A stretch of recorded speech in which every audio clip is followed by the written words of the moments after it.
Most people think a debt crisis begins the moment a country can't pay its bills. That's the dramatic version, the version that makes headlines, the version people imagine when they hear the word default.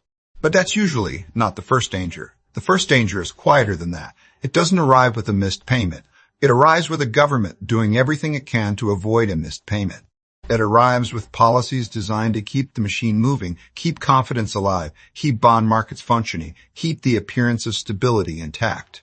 And by the time the public understands what's happening, the damage is already moving through the system. That is the real threat in Ray Dalio's warning. Not the official moment when the check doesn't clear, but what happens before that moment ever has a chance to arrive.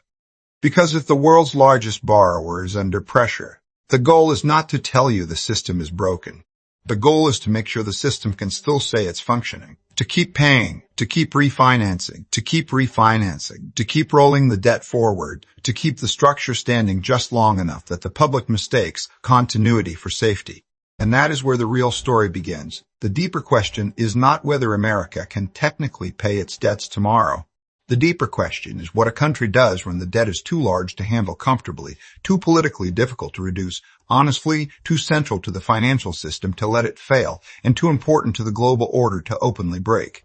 Because once you ask that question, default stops being the first thing to fear. The real fear becomes the path chosen to avoid it. And that path matters to ordinary people far more than most headlines admit.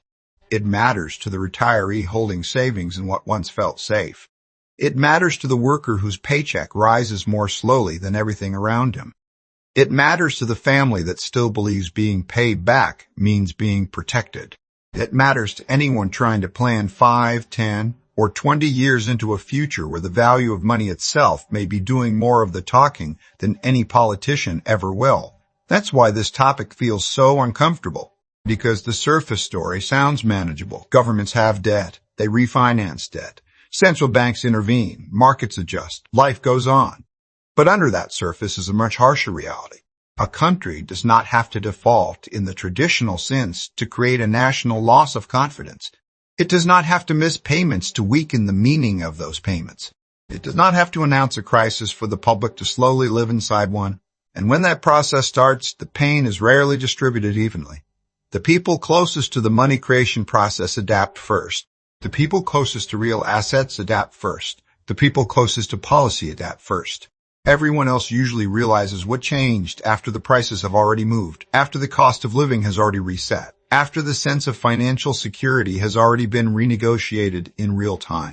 That's the part many viewers intuitively feel but can't always describe. They sense that something about the system is changing, but the language around it is too technical, too abstract, too sanitized. So let's strip it down. A default is obvious. It's blunt. It's visible. What comes before default is more dangerous because it can wear the costume of normality. The government still pays. The Treasury market still exists. The financial press still speaks in measured tones. The institutions still function. The numbers still move. And yet beneath all of that, the quality of the promise can be changing. That's the hidden mechanism. You can be paid back and still lose. You can hold the safe asset and still fall behind. You can own claims on the system and discover, years later, that the system honored the letter of its promise while hollowing out the value behind it.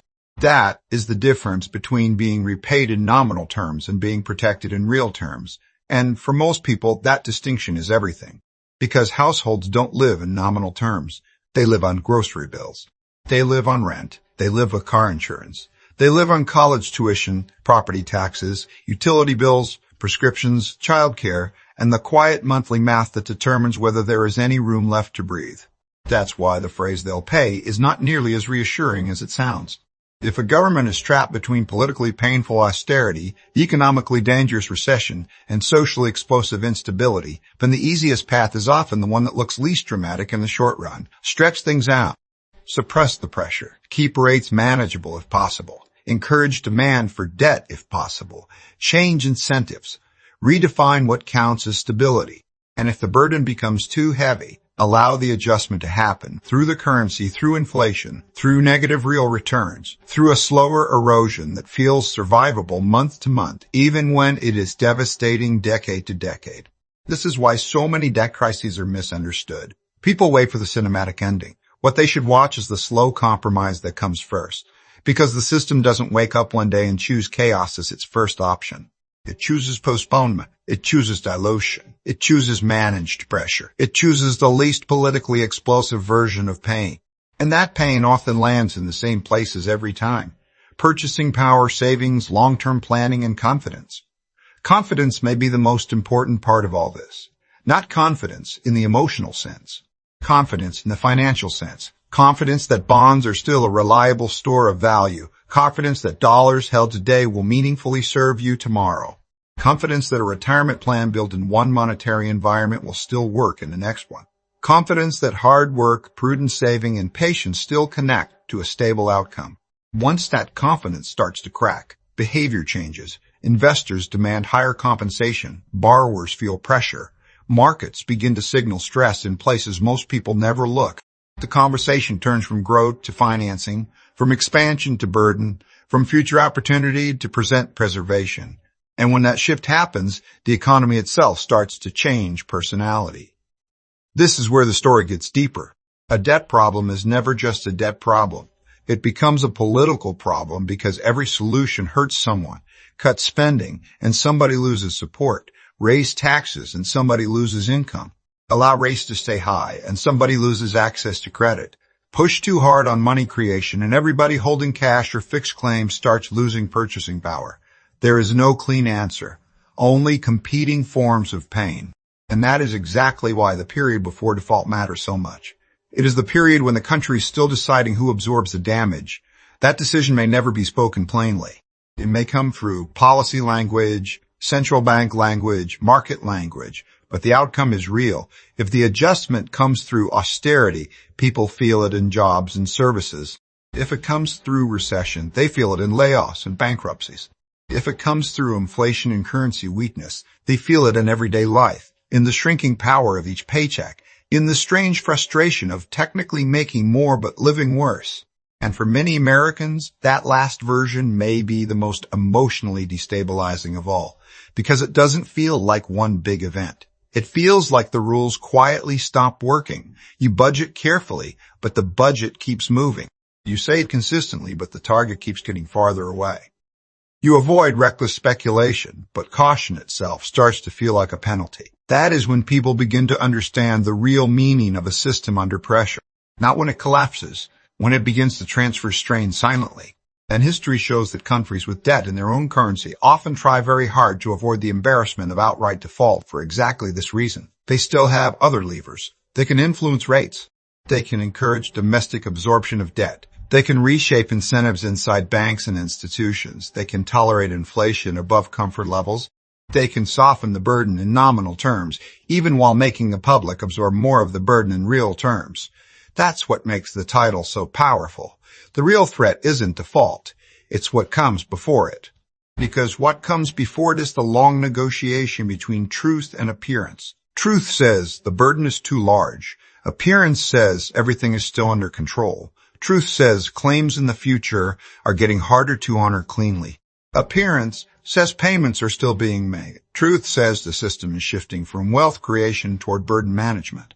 Appearance says markets are adapting normally, and ordinary people live in the gap between those two things. This is also where Dalio's broader worldview becomes so compelling to audiences. He doesn't frame debt as an isolated spreadsheet issue. He frames it as part of a larger cycle involving money, politics, social tension, and changing world order. That matters because a country under financial pressure rarely stays purely financial for long. Debt affects rates. Rates affect asset prices. Asset prices affect confidence. Confidence affects politics. Politics affects policy quality. Policy quality affects global trust. And global trust affects how easy it is for a country to keep financing itself without visible rupture. So the problem gets bigger with every layer. At first it looks like government accounting. Then it becomes a market problem. Then a monetary problem. Then a household problem. Then, if it continues, a legitimacy problem. People begin asking questions they did not ask before. Why does everything feel more expensive even when official narratives sound calm? Why do safe assets feel less safe? Why does long-term planning feel harder than it used to? Why does the economy feel simultaneously strong on paper and fragile in real life? Why do so many people feel like they're running harder just to remain in place? Those are not side effects. Those are signals. And somewhere around the middle of this process, the public usually makes a mistake. They assume that because there has been no formal default, the danger must be exaggerated. That is exactly when the hidden mechanism does its best work, because the absence of a dramatic break can be mistaken for proof of resilience. But sometimes it is only proof that the adjustment has taken another route. A route through financial repression, a route through lower real returns, a route through persistent inflation pressure, a route through the gradual repricing of what it means to save, borrow, retire, and protect wealth. This is the middle layer most people miss. Before a system breaks, it often starts bending behavior. It forces investors to take more risk than they wanted. It forces retirees to accept more uncertainty than they planned for. It forces workers to care more about asset inflation because wages alone no longer feel sufficient. It forces families to think less about getting ahead and more about not falling behind. In other words, the country may still look wealthy while becoming harder to live in. That is a very different kind of warning, and it explains why this issue resonates beyond economists, beyond market professionals, beyond people who watch bond yields every morning. Because the emotional center of this story is not technical, it is human. It is the fear that the future can become less trustworthy without ever being officially declared broken. It is the fear that prudence no longer guarantees safety. It is the fear that what used to be preserved through discipline must now be defended through adaptation. That's what makes this kind of financial documentary powerful when done correctly. It is not about trying to scare people with collapsed language. It is about helping them understand why the system can hurt them long before it ever admits it is hurting. And there is another layer still. What comes before default is not only monetary adjustment. It is a social strain. Because when money loses clarity, society loses clarity with it. People become more suspicious, more polarized, more reactive, more desperate for simple explanations. They look for villains, shortcuts, guarantees, and certainty. But debt pressure rarely produces clean villains. It produces pressure chains, pressure on budgets, pressure on projects, pressure on policymakers, pressure on central banks, pressure on markets, pressure on households, and pressure changes behavior everywhere. Businesses become more cautious. Consumers become more defensive. Governments become more interventionist. Investors become more selective. The wealthy become more mobile. The middle class becomes more anxious. The working class becomes more exposed. That is when the issue stops being about finance alone and starts becoming about order. Can the country still absorb rising pressure without losing public trust? Can it still maintain the value of its promises without openly breaking them? Can it still preserve the meaning of money while relying on more debt, more support, more intervention, more management? That is the real drama. And this is where the strongest late insight comes in. The danger before default is not just inflation. It is the moral confusion created by inflationary adjustment. Because people can still be told the system is functioning while their lived experience says something else. They can be told growth is holding up while their expenses say otherwise. They can be told the labor market is resilient while their second job says otherwise. They can be told the government is paying its debts while their savings account says otherwise. And over time, that gap between official continuity and personal reality becomes corrosive, not because people are rational, because they are noticing something real. The promise is being technically kept but substantively weakened. That distinction may be the single most important idea in this entire story. A nation can avoid default and still damage the trust that made its debt valuable in the first place. A nation can honor every coupon payment and still undermine the purchasing power those payments were supposed to preserve. A nation can preserve the plumbing of the system while weakening the meaning of safety inside it. And once that process becomes visible, the reaction spreads. People seek harder assets. They seek a shorter duration. They seek flexibility. They seek optionality. They seek ways to avoid being trapped inside promises that look stable on paper but unstable in practice. You don't need everyone to panic for this to matter. You only need enough people to quietly reposition, enough institutions to demand better compensation, enough global holders to become less enthusiastic, enough households to stop believing that safe automatically means protected. That is how a monetary order begins to feel different before it officially becomes different. And the truth is, most viewers are not watching a video like this because they want a theory lesson. They are watching because they can feel the tension already. They can feel that something important is happening beneath the headlines. They can feel that the system is becoming more fragile, more managed, more dependent on confidence. They can feel that the old assumptions about savings, retirement, and cost of living don't land the same way they used to. What they want is language for that feeling. What they want is a framework. What they want is a way to understand why no default may not be the comfort phrase it appears to be.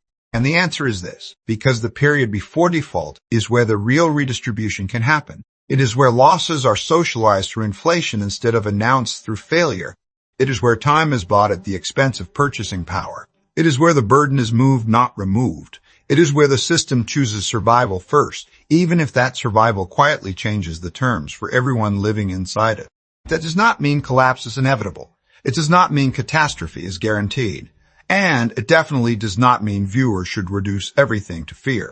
But it does mean the honest observer has to stop looking only for the dramatic ending.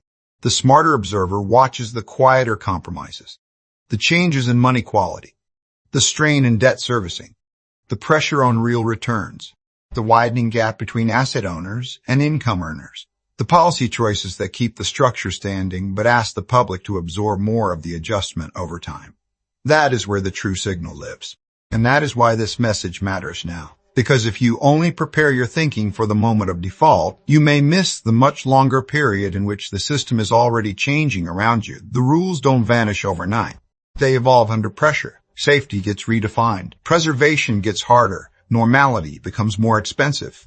And by the time the public reaches consensus that something fundamental has shifted, the shift is no longer new. It is already embedded in prices, expectations, and daily life. So the final takeaway is not that default is irrelevant. It's that default may be the least interesting part of the story. The more important story is the path taken to avoid it, the policies chosen, the burdens transferred, the value was diluted, the confidence managed, the reality deferred, because that is the phase that touches ordinary people first. Long before historians name the era, long before the institutions admit the magnitude, long before the system drops the mask. If this kind of breakdown is exactly the kind of deeper financial story you want more of, the kind that goes past headlines, past slogans, and into the hidden mechanics shaping your money, your future, and the world around you, subscribe and stay close to this channel. And if you think the real danger is already showing up in everyday life, leave a comment with the first sign you think most people are still ignoring.